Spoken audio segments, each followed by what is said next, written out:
Letting You Go by Mina S. Chapter 1. It was a cold night, the kind that settles in your bones and refuses to leave. Majda Riache pulled the Kashmiri shawl tighter around her shoulders. Her fingers fumbled with the frayed edges. The fabric smelled faintly of home, polished floors, heavy curtains, a life she had left behind. Only now, sitting on a freezing metal bench in a bus station, did the absurdity hit her. An hour ago, she had sat on the marble floor of a dark room, wondering how much courage it would take to end her life. Now she was here, 24 years old, barefoot in slippers, thin pajamas, waiting for a bus to anywhere that wasn't here. She hadn't asked where it was going. She handed the cashier all her money and said, "The most expensive ticket." Expensive meant far, far meant escape. Maybe the Sahara. Maybe a place where even her name would evaporate in the heat. She didn't care. She had left the Guellad villa with nothing but the shawl. No bag, no phone, no plan. And now, the winter air crawled through her thin clothes. She realized, too late, that she should have worn a jacket. "Miss, are you all right?" The voice startled her. She looked up. A woman her age, bundled in layers of wool. Heavy suitcases sat behind her. The effort almost broke Majda. No one in the life she had fled would have done that. "I'm fine," Majda said, steadying her voice, hoarse, thin, weak, but hiding everything she wanted to hide. The woman hesitated. I don't feel right leaving you like this." Majda stood abruptly. She couldn't afford kindness, not now. Without meeting her eyes, she moved to another bench, cold, untouched by concern. People near her didn't stay unharmed. The bus arrived. Her bus. She joined the small queue by the door. Numb feet climbed the steps with painful slowness. Behind her, voices murmured. "She's just in pajamas," one whispered. "Should we help her?" "No. Don't. She looks like that man's woman.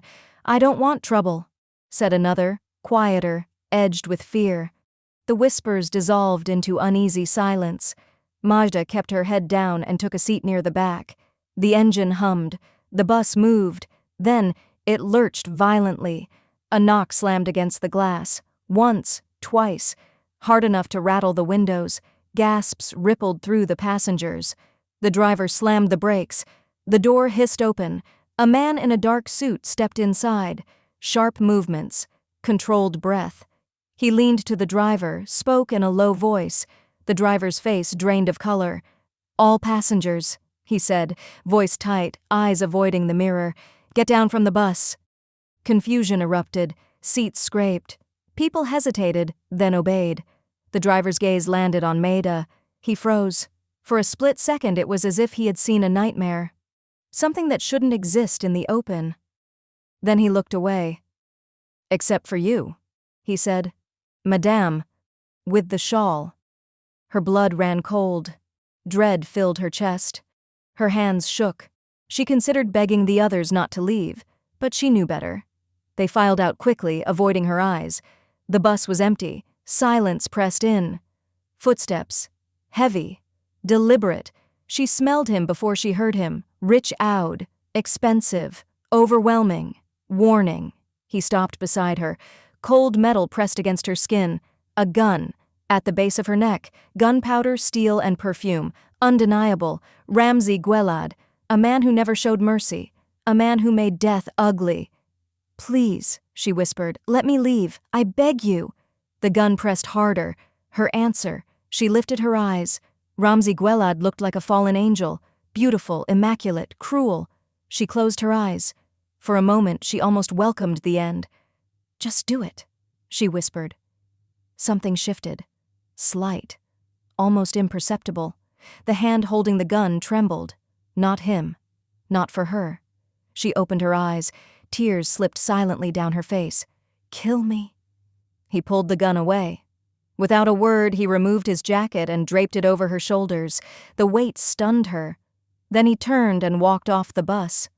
Moments later, an assistant entered. Gently, he urged her to follow. Majda did not wonder what Ramzi felt. It didn't matter. She had been a dead woman for a long time. Desert, bus, villa. It didn't matter. Just a change of scenery. She wiped her tears, lifted her head, smiled, the gentle, practiced smile she had perfected over a lifetime.